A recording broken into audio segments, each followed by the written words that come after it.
Hello, Mary. Welcome to New Life. How are you? Hi, thank you. I'm hanging in there. You're hanging in there. Well, what's the problem? I for the past couple of years, I was in a relationship with a man with Asperger's syndrome. Well, what was that like? Well, I only learned about it about 7 months ago, Mm-hmm. and it was very confusing. And Did I he know have a that, hard time just, Connecting. relating, connecting, picking up on normal cues and things like that? yeah, especially connecting on a deeper level. I mean, he was able eventually to express his love for me, Hmm. but I had a hard time connecting with him on deeper spiritual, emotional Yeah. Yeah, issues. and it's What not really a choice on their part. I mean, sometimes the wiring's really not there, so it's hard for it's hard for someone who loves them, and it's hard for the person themselves. Yeah. Was he a really smart guy? yeah, what attracted you, Mary? He's very kind and patient Mm. and accepting of me. Okay. Well, what's the question for us then? Well, the advice I was given was that having that deeper connection is really essential for a marriage, and so that um, I should be cautious about wanting to marry him. And after 2 years of not being able to say, yes, I want to marry you, I thought the best thing was to end the relationship. But now I'm not sure that that was the best thing to do. Yeah. Yeah, I probably would have taken a different approach than to say the the deep connection that most people feel has to be there versus you could, because of his Asperger's, accept that when that is going to be there, it may be a 5 year process versus a 1 year process or an instant process.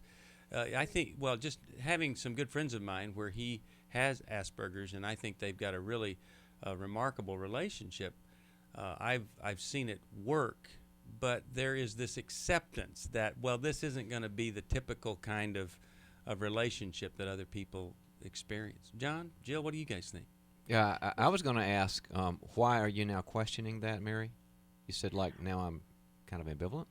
Well, I never had a clear answer either way. Yes, marry him or end the relationship. I ended the relationship. Whoa! You never had an answer. Well, Well, in my heart, I never felt confident about Oh, going one okay. way or the other way. Okay, so it wasn't like somebody was telling you. You're saying you weren't sure one way or the other. What is it that's making you not sure now? Well, I was never sure about ending it. The reason I ended it was because I felt as if after this time, if I couldn't say yes, I'll marry you, then I should end the relationship. Right, But and so now what's flipped it to a tipping point the other way? well, it just hurts, and I know that I've hurt him, and I'm just not sure that it was the right You thing miss to do. him? Yes. Well, then, is there any harm in rethinking this? People often do that. Um, no, there's not harm in rethinking it. I don't want to hurt him, though. I don't want to Hmm. Well, try to. Okay, as You don't. opposed, Mary, to somebody else who you are debating about whether you can live with their faults or not? I'm sorry. Say that again. I mean, you don't want to hurt him versus if you were dating somebody else who didn't have Asperger's, you would still be evaluating whether you could live with their faults Yeah. because everybody has them. It's just which can you work with. and I want to make one other comment. He may feel very deeply attached to you, Happens all the time. but because he doesn't communicate It it doesn't or get show manifested. Right, the normal signs. You don't feel that coming from him, but down inside it can be as real and strong as or more than anyone else. Mary, if you're, let me give you kind of a path. If Okay. you really miss him and you value things that he does bring to the table, because they're just like anybody else. They're kind. They have passions. They have interests and values, and they make a difference. If you miss those parts, like Jill said, you can live with a disconnection piece, and you don't want to hurt him. Go back and say, I might have been wrong about this, and are you willing to take a risk as we explore this together? And he may say, no, it hurts too much, Mary, and then you move on. But if he says, yeah, I know that there's no guarantee here, and you explore what's it like to live with a person with Asperger's, and you both talk about it together, you research it, you get around Asperger's groups, then he knows he's front-loaded with the information, and then you can kind of redo it. And so often we will make major life decisions on a little snippet of a piece of advice or something, and just that little snippet of, well, marriages don't work very well if there's not a deep connection.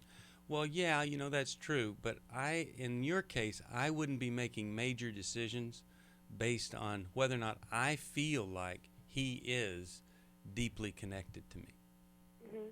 Okay? Now, you also mentioned support groups and getting help, and I've heard your program a number of times, and you mentioned counseling, and I've just hit my head against the wall so many times trying to find support for us, either where he lives or where I live. In D.C., Washington, D.C.?